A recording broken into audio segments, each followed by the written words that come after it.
Assalamualaikum warahmatullahi wabarakatuh. Waalaikumsalam warahmatullahi wabarakatuh. Sekali lagi ini nggak tahu apa sound sistemnya atau kitanya yang sedang lesu. Assalamualaikum warahmatullahi wabarakatuh. Waalaikumsalam warahmatullahi wabarakatuh. Sampurasun.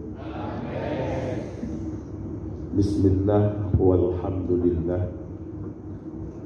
Bismillahi ala qalbi hatta yurwa. Bismillahi ala rukabi hatta taqwa. Bismillahi ala al-ardi hatta tutwa. Bismillahi ala jasadi hatta fi ta'atillahi yaqwa. Bismillahilladzi la yadurru ma'asmihi syai'un fil ardi wala fis sama wa huwas sami'ul alim. Allahumma sholli ala sayyidina Muhammadinil fatih lima ughliqa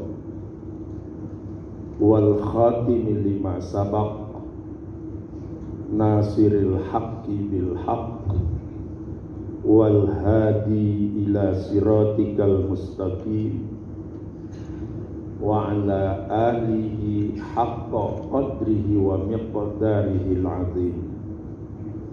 Ya Rabbi sholli ala sayyidina Muhammadin wabtah minal khairi kulla mublaq, amma ba'du. Yang saya hormati teman-teman para wakor hadir, Pak Profesor Dr. Kiai Haji Sahya Anggara MSI.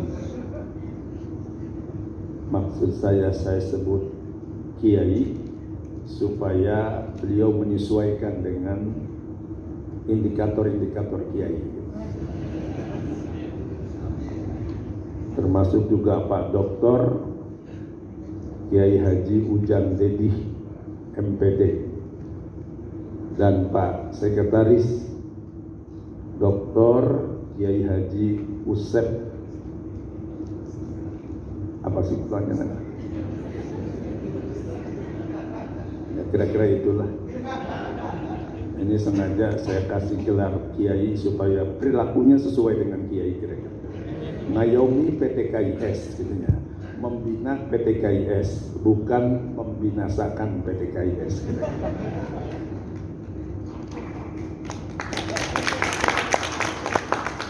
Teman-teman para bidang ahli ini hadir, Pak Dr. Aziz, kemudian juga Pak Wildan. Ini sengaja memang saya lepas, biasanya suka ngikuti saya supaya dewasa keluar. Kemudian juga Pak Deden, Dr. Deden, kemudian juga Pak Dr. Cecep Nurul Alam dan Pak Dr. Mister, ini senior saya, dan kalau boleh saya ceritakan Bapak Ibu sekalian, yang bikin bagus gedung UIN Sunan Gunung Jati Bandung ini beliau, Pak Mister, yang mengawali ya. Nah, saya hanya pelanjutnya saja, tapi sebenarnya Pak Mister itu yang orang di belakang yang membuat kampus 1 UIN Sunan Gunung Jati Bandung itu seperti itu. Terima kasih Pak Besar. Kemudian juga ini Bu Kasubag yang selalu menyukseskan berbagai macam program yang dilaksanakan oleh PTKIS. Teman-teman dari PTKIS ini hampir rata-rata LP2M ya, yang membidangi soal penelitian dan pengabdian di PTKIS yang saya banggakan. Pertama, tentu saya atas nama koordinator mengucapkan ahlan wa sahlan, selamat datang Ibu Bapak sekalian di acara workshop metode pengabdian kepada masyarakat pada PTKIS lingkungan Kopertais Wilayah 2 Jawa Barat. Bapak Ibu sekalian, Yang pertama saya ingin memberikan pesan kepada kita semua.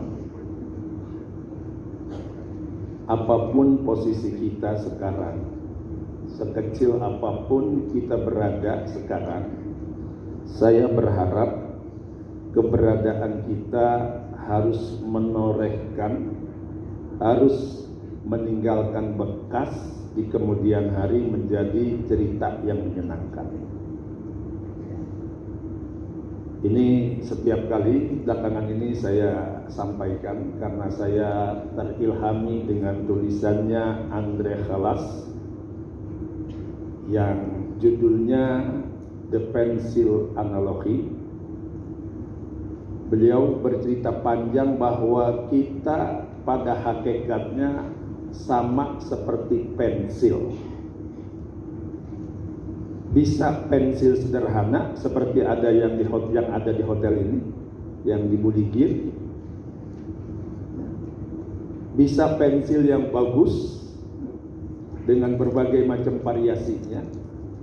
Tapi jangan salah, bagus atau tidak bagus pensil itu akan sangat ditentukan bekasnya oleh kita yang menggunakannya. Sama kita pun Bapak Ibu sekalian, sehebat apapun titel yang kita miliki, sehebat apapun keterampilan yang kita punyai, tapi ketika tidak di-SK-kan, maka kehebatan kita tidak akan bisa terbuktikan. Bapak Ibu sekarang ini kan punya kesempatan di-SK-kan oleh yayasan, di-SK-kan oleh ketua sekolah tinggi atau apa saja.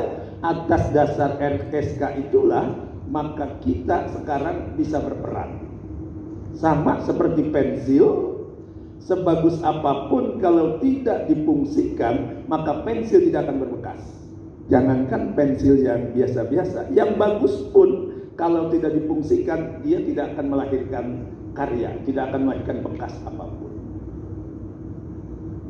Nah, melalui pesan ini saya ingin mengajak kepada kita, dimanapun posisi kita, yuk kita torehkan karya-karya yang karya ini nanti ketika dibaca, dilihat oleh orang lain, oleh generasi berikutnya menjadi rujukan.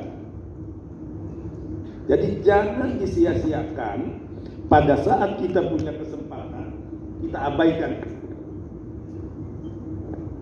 Yang di depan, andai tidak ada SK yang saya keluarkan, sehebat apapun beliau, mau profesor, mau doktor, pasti gentayangan di luar. Nah, ketika sekarang dapat SK, tolong manfaatkan peran saudara untuk berkarya, menorehkan bekas-bekas itu nanti untuk PTKIS, sehingga orang bercerita, ini jadi begini karena dulu ada torehan dari Prof. Sahya, Pak Dr. Usep, Pak Dr. Ujang Dedi, dan seterusnya.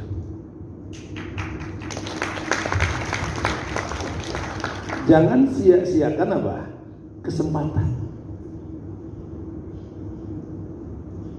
Ini tentu berlaku untuk semua, termasuk juga Bapak Ibu sekalian. Jangan nunggu kita baru mau menorehkan karya-karya yang bisa memberi manfaat kalau sudah jadi ketua. Atau Prof. Sahya mau menunggu saya akan berkarya kalau saya sudah jadi rektor. Jangan tunggu itu. Gunakan pada saat sekarang kita punya kesempatan. Nanti dalam Al-Quran Allah menyatakan, "I'malu fasayarallah." Berbuatlah kamu, berkaryalah kamu ketika punya peluang, nanti Allah akan lihat, Rasul akan lihat, orang yang beriman akan melihat terhadap apa yang kalian torehkan. Jujur mungkin saya bisa sampai ke jadi rektor karena memang ketika ada di posisi apapun kita nggak pernah untuk berkarya, untuk berbuat, sehingga akhirnya dilihat oleh banyak pihak. Jadi saya titip Bapak Ibu sekalian, kita sedang punya kesempatan, jangan abaikan kesempatan ini, kita sia-siakan sehingga tidak punya makna pada saat nanti kita selesai dari posisi yang ada. Saya sering diprovokasi sama teman-teman, Pak Rektor jangan terlalu banyak mikir, sudah nikmati, Pak Rektor itu kan sudah injury time, mau selesai jadi rektor katanya, dan gak akan dipilih lagi jadi rektor karena memang apa? Sudah 2 kali kan begitu. Buat saya tidak ada cerita kita harus berhenti untuk berkarya ketika ada ruang untuk kita bekerja.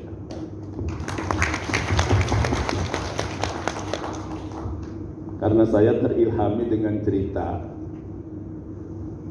ketika seorang tokoh sufistik melaksanakan perjalanan spiritual dengan santri-santrinya.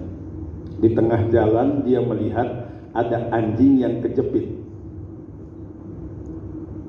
Apa yang dilakukan oleh sang syekh? Berusaha untuk membantu agar anjing ini keluar dari himpitan. Tapi dasar anjing ketika mau ditolong malah ngegigit. Berhenti sang syekh menolong? Tidak. Malah dia bilang, kesini kan tongkat saya, akan saya gunakan untuk mendongkrak. Taunya malah patah tongkatnya. Anjing masih belum bisa apa? Apa yang dilakukan oleh saya? Terus berikhtiar sampai akhirnya diceritakan oleh Musonib, anjing itu bisa keluar dari himpitan itu. Dan pada saat keluar, dasar gogoknya bukan ngucapin terima kasih, malah nocer kepada apa? Sang syekh yang menolongnya. Selesai itu, bagaimana komentar santrinya? Tentu ini bukan tanpa perencanaannya. Ini dalam kerangka memberikan pesan moral kepada santrinya. Santrinya protes, Tuan Syekh, kok mau-maunya nolong anjing yang gak tahu berterima kasih? Sudah ditolong, malah mau ditolong malah dia gigit. Sehingga akibatnya apa? Syekh tergigit, tongkat Syekh patah. Begitu dia sudah tertolong, dia malah nyepak Syekh. Ini kan protes para santri. Apa kata sang Syekh itu? Anak-anakku, kita tidak boleh terjajah, tidak mau berbuat baik karena dia tidak baik kepada kita. Sebab kalau kita mau berbuat baik sama yang baik saja, terlalu sedikit investasi kita untuk kembali ke hadapannya. Nah, kalau Bapak mau tahu, inilah akhirnya yang menurunkan ahsin ila man asa'a ilaika. Berbuat baik sekalipun dia tidak baik kepada kita. Nah, soal yang tidak baik saja kita harus berbuat baik, apalagi ketika kita mendapat kebaikan dari sang presiden, sang menteri punya SK, kita apain untuk berbuat baik. Sedangkan yang tidak baik saja kita harus berbuat baik. Jadi atas dasar ini jangan pernah abaikan ketika ada kebaikan kita nggak berbuat baik. Bisa dipahami maksudnya? Bapak Ibu pun sama. Sudah ada kebaikan dari yayasan, dari SDAI untuk berangkat ke Bandung dalam kerangka workshop tentang pengabdian dan penelitian. Nah, pada saat sampai ke sini, yuk kita balas kebaikan dari yayasan kita dengan ikuti kegiatan ini, dan pulang dari sini kita buktikan karya bahwa kita bisa menindaklanjuti dari apa yang dilaksanakan di sini sehingga STAI kemudian perguruan tinggi kita ini menjadi membaik karena eksistensi kita. Apalagi kalau sekarang Bapak Ibu sekalian bicara tentang penelitian, pengabdian, dan ini sebenarnya kan kelanjutan dari Tridharma perguruan tinggi. 3 itu tidak bisa dipisahkan, 3 in 1. Penelitian kita harus termanfaatkan untuk kita ngajar, kita mendidik. Nah, dari situ juga kita harus bisa manfaatkan untuk kita abdikan kepada masyarakat. Dan pada saat mengabdi, kita juga melakukan penelitian kembali lagi di proses pendidikan dan pengajaran. Muter semuanya, sehingga dari hasil Tridharma perguruan tinggi kita kita mampu menyelesaikan berbagai macam solusi yang ada di negeri yang kita cintai. Terlalu banyak masalah di negeri ini yang tidak bisa kita selesaikan karena peran tridharma perguruan tinggi kita belum ideal kita laksanakan. Baru berbasis sekedar gugur kewajiban kalau dalam konteks ibadah, kira-kira begitu.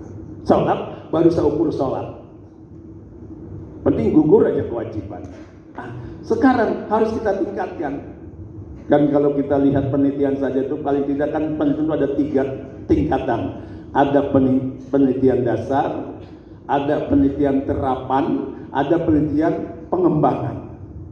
Nah, kita mungkin masih pada apa? Tataran meneliti sesuai apa metodologinya tepat, ininya tepat, belum sampai hasil penelitian bisa diterapkan, apalagi hasil penelitian bisa mengembangkan, sehingga apa? Negeri ini bisa lebih maju lagi dari hasil penelitian kita. Kita masih baru sekedar gugur kewajiban.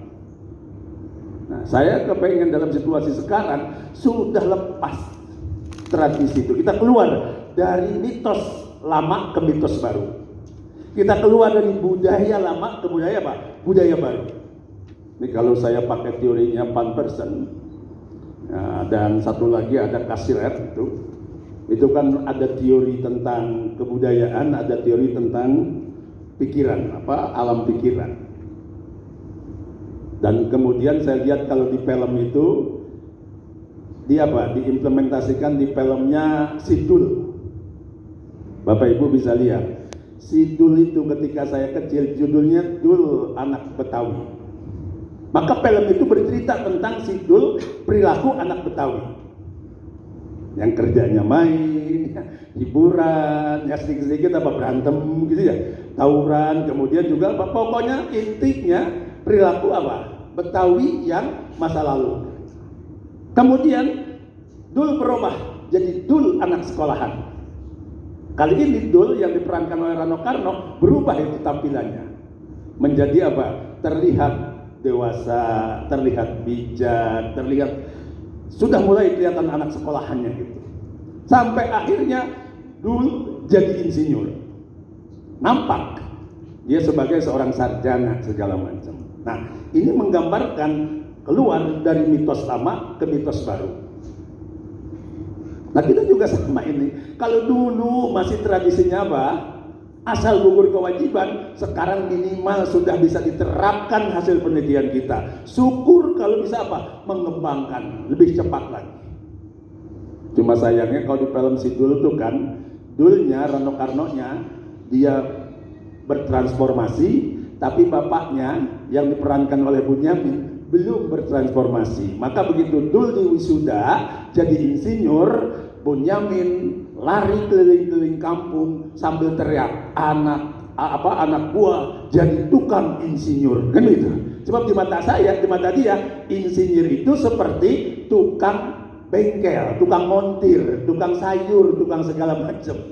Ini menggambarkan anaknya sudah bertransformasi, orang tuanya belum.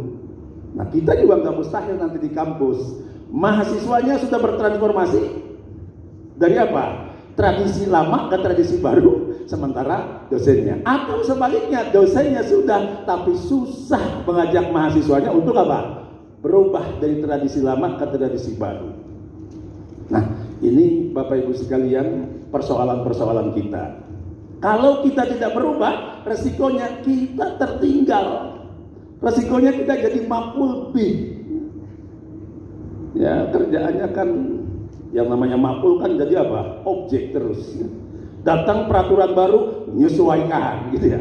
Datang kurikulum MBKM menyesuaikan. Jadi kita terus saja ngundang-ngundang gitu. Padahal harusnya kita menjadi yang pertama. Nah, bagaimana ini caranya? Saya tahu PT KIS pasti tidak mudah untuk mengembangkan soal penelitian dan pengabdian seperti yang saya ceritakan. Pasti terbentur pembiayaan dan lain sebagainya. Nah, makanya saudara sekalian, kalau kita bicara tentang sebuah organisasi, itu kan teorinya 3. Kalau kita mau bikin organisasi itu kuat, dan pada saat kita memimpin organisasi itu ada bekasnya, terlihat hasilnya. Sebab kan kita sudah tahu dari dulu, ngapain saja kalau nggak pakai ilmu, nggak pakai teori, nggak akan sukses. Kalau dalam kitab Zubat, Ibnu Rusan kan bilang, wa kullu man bi ghairi ilmin ya'malu a'maluhu mardudatun la tuqbalu. Setiap aktivitas yang tidak berbasis ilmu, berbasis teori, mardud, tertolak, la tuqbal, tidak diterima, alias tidak akan sukses.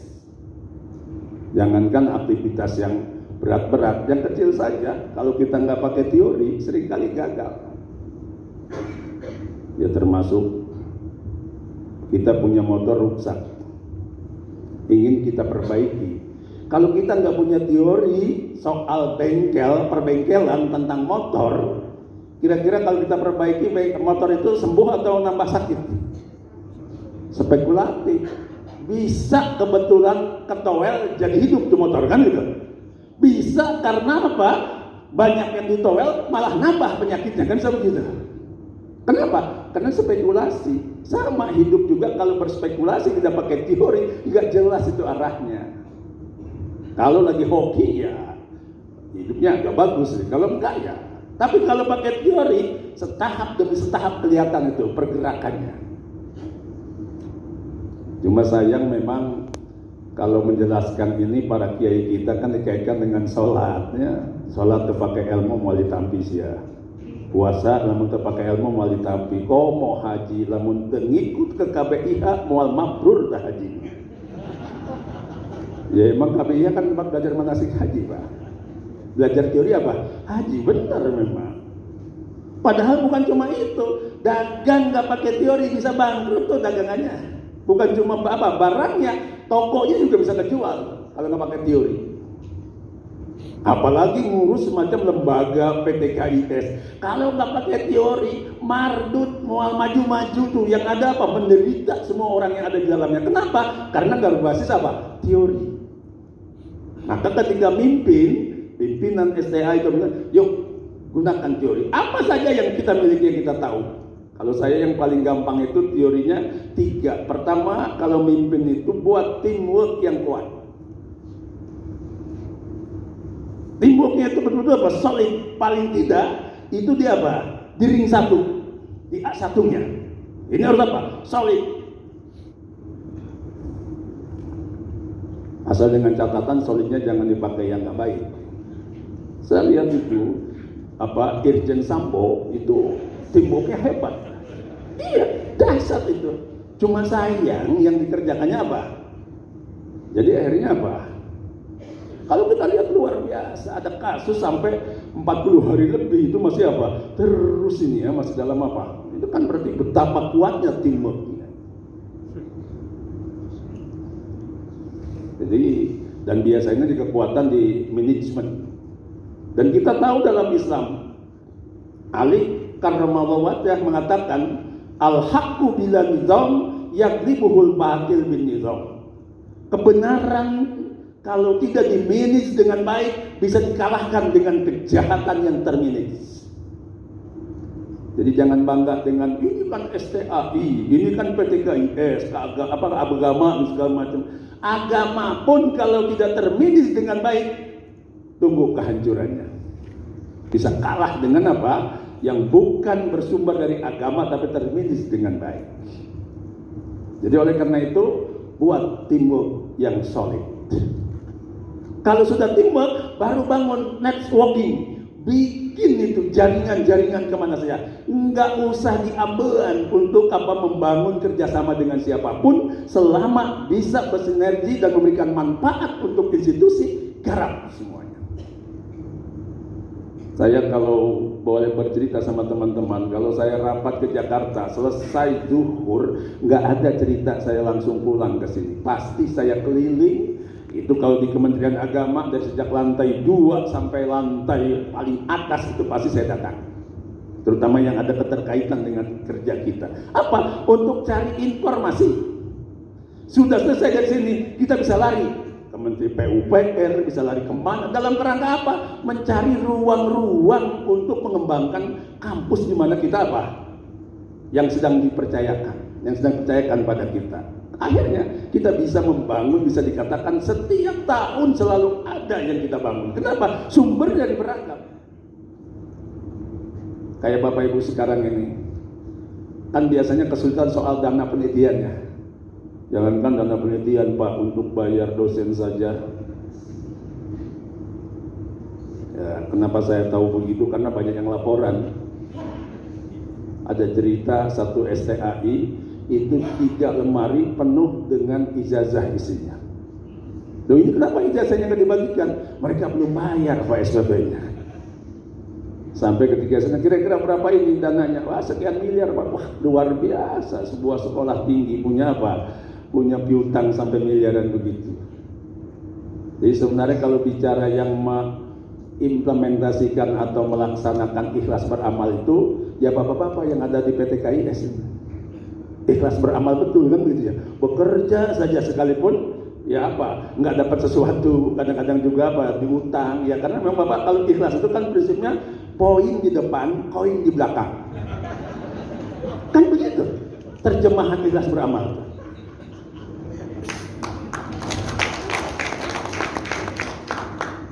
Nah kalau yang begini-begini ini nggak ikhlas beramal sebenarnya. Apa buktinya? Kalau mau ada yang saya bilang, tolong adakan ini, Pak, nggak ada anggarannya, kan itu. Itu kan berarti koin di depan, poin di belakang, kan gitu. Padahal ikhlas beramal itu poin di depan, koin di belakang. Sesuai dengan tadi, i'malu, kan itu. Berbuat dulu, berkarya dulu. Nah ini memang harus dirubah ini mindsetnya kalau kepengen lari sebenarnya. Orang tua kita sudah hebat itu bikin apa? Bikin temanya ikhlas beramal itu sudah luar biasa. Cuma kita yang seringkali itu hanya sebagai slogan, tidak didalami. Ini salah satunya membuat kita tidak hebat. Ya semacam BRIN, saya ngobrol dengan teman-teman, ada kurang lebih 1000 judul penelitian yang disiapkan oleh BRIN, itu boleh diambil oleh mahasiswa. Coba mahasiswa saja di BRIN itu ada lokasi untuk penelitiannya. Cuma sayang, berapa gelintir di antara kita yang mau membangun apa? BRIN. Apalagi belum apa-apa udah seudon kan gitu. Kita itu kan kadang-kadang diawali dengan apa? Prasangka jelek. Saya bisa bayangkan kalau mahasiswa saja dikasih 1000 judul, berapa kira-kira dosennya itu? Tapi pertanyaan saya, sudah berapa orang dosen kita nih dari PT KIS yang sempat silaturahmi berkomunikasi dengan apa? Pihak BRIN. Nah ini kan harus dibangun jaringan ini. Belum lagi dengan luar negeri, dengan segala macam. Saya kemarin ketika dapat tugas ke Mekah dari Gusmen, saya coba main ke berbagai perguruan tinggi yang ada di Timur Tengah. Hampir rata-rata dosen-dosen di sana itu sangat tertarik untuk melakukan penelitian bekerja sama dengan apa? Dosen-dosen kita. Bahkan mereka mengatakan sudahlah Prof, nggak usah kerjasamaan pakai institusi, susah itu prosesnya panjang. Sudah aja sekarang mah ada nggak dosen di Indonesia yang punya materi untuk diteliti terkait dengan A, B, C segala macam, komunikasikan sama kami. Nanti kami yang cari dananya di Timur Tengah, kemudian bersama dengan kami kita lakukan penelitian. Kan tinggal begitu. Problemnya ini kita nggak manfaatkan jaringan-jaringan model begitu. Loh, kenapa begitu? Biasanya faktor komunikasi yang nggak bisa jalan karena bahasanya nggak nyambung. Padahal bahasa Arab itu paling gampang sebenarnya. Cukup dengan 3 kata saja kita bisa komunikasi sama dia itu. Ana, haza, huwa. Sudah begitu selesai. Dan gak usah saya ceritakan, nanti panjang ininya. Intinya memang ada persoalan apa? Kualitas di antara kita. Apalagi kalau mau apa? Ke barat, wah banyak sebenarnya. Kalau kita punya koneksi, punya jaringan, gak ada cerita susah. Oleh karena itu, yuk bangun itu apa? Jaringan sebanyak mungkin, seluas mungkin. Nah, baru berikutnya yang ketiga, innovation. Lakukan inovasi-inovasi supaya kita punya distingsi dari yang lain. Bapak Ibu sekalian, saya bercerita pengalaman ketika saya awal jadi rektor, jujur saya sering sakit hati. Kenapa? Sebab ketika ketemu di Jakarta dengan teman-teman para rektor sedang duduk ngeriung, datang tamu baru, kemudian nanya, "Bapak dari mana?" kata tamu itu. Kata yang satu, "Saya rektor UIN Jakarta." "Oh, Jakarta sudah ada fakultas kedokterannya, sudah begini segala macam." Jadi panjang cerita. Datang lagi, dia bertanya ke rektor berikutnya, "Rektor apa?" "Jogja." Tanya di Jogja, "Katanya Jogja begini-begini ya Pak, harus segala." "Ada." Kemudian begitu ke saya, "Bapak rektor mana?" "Saya rektor UIN Bandung." Gak ada pertanyaan berikutnya. Artinya gak ada lampiran pertanyaan, Pak. Karena kita gak ada inovasi waktu itu. Belum ada apa yang dilihat sama mereka. Pindah ke yang lain. Sakitnya luar biasa. Sehingga saya mengatakan di teman-teman ketika rapim, saya kecewa. Kenapa kecewa Pak Rektor? Karena ternyata UIN Sunan Gunung Jati Bandung belum ada dalam peta. Maksud saya belum ada peta tadi. Pertanyaannya gak pakai lampiran kan itu. Kita harus cari, maka ketemulah teori Devasi. Yuk kita olah apa yang bisa supaya dari sini kita bisa apa? Dikenal. Tahap yang pertama, begitu pemilihan calon ketua pelaksana ujian nasional, saya ikut daftar. Sekalipun saya tahu pasti nggak dapat, karena saya masih baru kan itu, belum ada yang tahu siapa kita. Ditambah lagi dengan cerita seperti itu. Tapi karena apa? Kita ikut daftar segala macam, akhirnya apa? Saya tidak dapat jadi suara yang pertama. Yang pertama yang dapat itu Surabaya waktu itu. Kemudian sekretarisnya Malang. Saya jadi apa? Bendahara. Kan bendahara kan paling berat tuh urusannya. Hanya menyangkut apa pembiayaan segala macam. Lapor sama teman-teman sini, teman-teman bilang, "Kenapa diterima Pak Rektor?" "Udah, ini urusan saya." Kenapa? Saya mau eksis di level nasional. Paling tidak kalau yang namanya dalam urusan begitu, ketua, sekretaris, bendahara itu 3 in 1.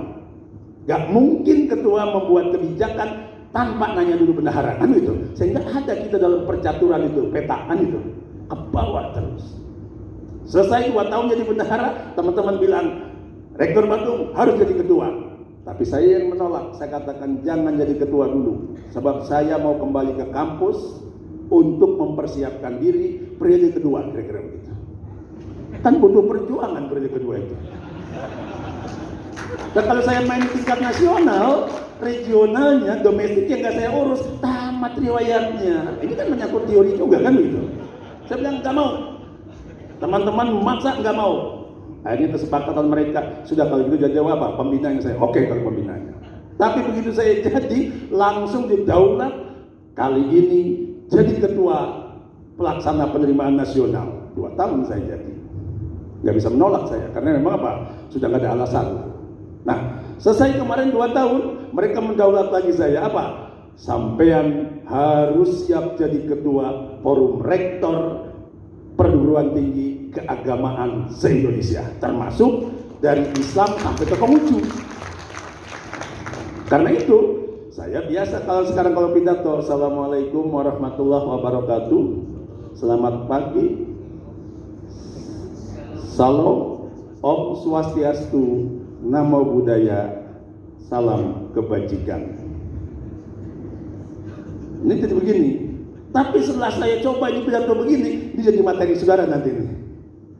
Saya mencermati. Saya kalau mengucapkan Om Swastiastu itu cuma basa-basi. Saya tanya mereka yang dari agama Hindu dan lain-lain, sampean kalau mengucapkan Assalamualaikum itu dari hati yang paling dalam atau cuma basa-basi? Gak berani mereka bicara semuanya. Yang Kristen saya tanya, akhirnya saya dahulukan karena saya ketuanya kan. Saya katakan jujur, kalau saya mengucapkan Om Swastiastu, Namo Buddhaya, salam kebajikan, itu hanya basa-basi. Apa? Mereka semua tersenyum. Kami pun sama, kan itu. Sehingga muncul pikiran saya, ini nggak bisa dibiarkan kalau cuma basa-basi. Jadi dari aspek sosialnya saja kayak begitu. Belum dari aspek teologisnya. Di Islam kalau orang bukan muslim mengucapkan salam wajib nggak dijawab?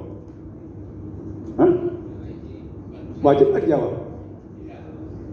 Bahkan ada yang ekstrim pendapatnya yang jawabnya malah menjadi apa? Nggak bagus kan begitu ya? Saya tanya juga sama rektor UHN itu yang di Bali. Bagaimana itu kalau ada orang yang bukan Hindu tapi mengucapkan apa? Om Swastiastu. Jawabannya, kami punya jawaban, tapi bukan yang biasa kami jawab untuk apa? Sesama kami. Ini kan sama ininya. Sehingga kemarin ketika kepala puslit ngajak kerjasama dan saya jadikan keynote speaker, saya ceritakan sama kepala pusat penelitian dan pengembangan itu di kementerian. Saya katakan ini harus diselesaikan. Caranya apa? Teliti alokasikan anggaran oleh puslit, kemudian teliti perihal salam ini. Supaya nanti hasil penelitiannya jadi naskah akademik, kemudian rekomendasikan itu ke pemerintah atau berikan ke BPIP naskah akademik itu sehingga BPIP nanti mengeluarkan fatwa. Sebab kalau hipotesis saya yang bagus nggak perlu mengucapkan semuanya, karena itu jadi perdebatan. Kemarin saja ketika di Pesona, itu kan ada kegiatan Pesona Perguruan Tinggi Keagamaan se-Indonesia. Dari Islam sampai Konghucu ada semua. Saya pidato menggunakan kalimat tadi itu. Ada Om Swastiastunya, ada segala macam. Begitu selesai acara, saya jalan, ada yang noel saya.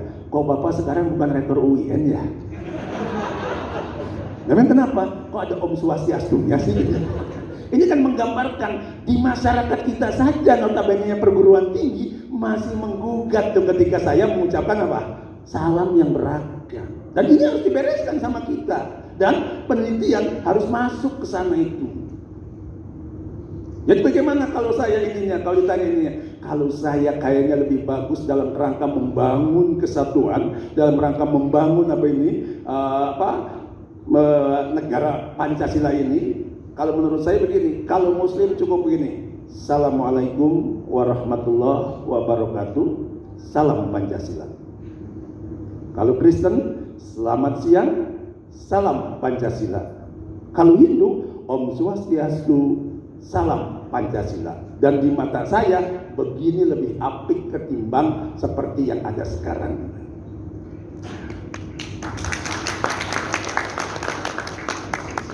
Tidak akan ada perdebatan di luar kan gitu. Selesai semuanya. Supaya apa?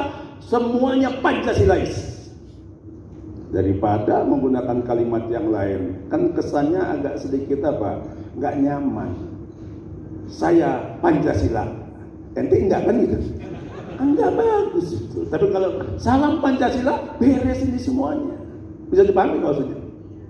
Nah, ini mimbar akademik ya. Jadi kita bicara sebagai akademisi. Jadi kita sedang ingin menyelesaikan masalah yang selama ini menjadi perdebatan, tapi berbasis riset. Sehingga nanti naskah akademiknya bisa dipertanggungjawabkan. Ini kan solusi, gitu ya. Jangan dibiarkan itu yang begitu-begitu itu. So buat saya, yang kecil saya persoalkan. Kan saya sering bilang, jangan coba-coba Sivitas Akademika nyebut UI ke kampus Bandung itu. Saya makruhkan itu. Kenapa? Sebab Bandung, kalau Jakarta disebut UIN aman. Mau kemana? Mau ke UIN aman. Kalau di Bandung, reka mana? Reka UIN. Kata istrinya, mangga wijijeng Pak sing lancar kan gitu. Bahaya. Orang mau kawin dibilang didoakan supaya lancar. Kan saya punya pengalaman, satu orang saja yang nikah lagi, rektor tuh yang diinvestigasi. Ke dia yang enak, saya yang penting kan gitu. Bagi-bagi enggak.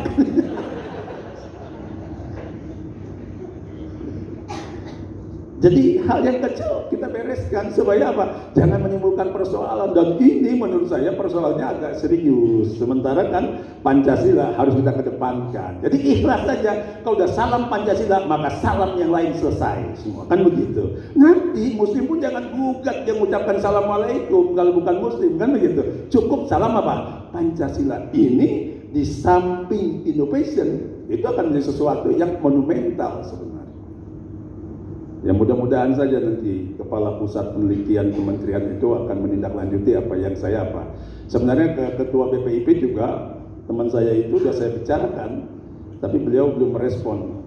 Sebab di mata saya ini juga harus kita clearkan dalam rangka bagaimana supaya semua kita ini Pancasila yang menjadi pengikatnya, yang menjadi rujukannya semua. Nah ini Bapak Ibu sekalian, jadi saya titip manfaatkan ini.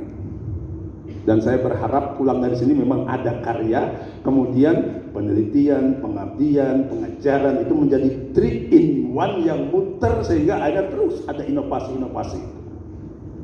Jadi jangan kepengen sudah banyak uang dulu, sudah menjadi universitas dulu, sudah jadi jabatan ini dulu, baru kita berkarya. Yuk kita mulai, sekecil apapun, ketika kita dapat fungsi, manfaatkan. Seperti pensil seperti ini. Ini pensil sekalipun dibulikir ya, kalau kita pakai tulisan, kemudian tulisan bisa punya makna itu, bisa banyak manfaat segala macam. Jadi jangan abaikan ruang di mana kita berada.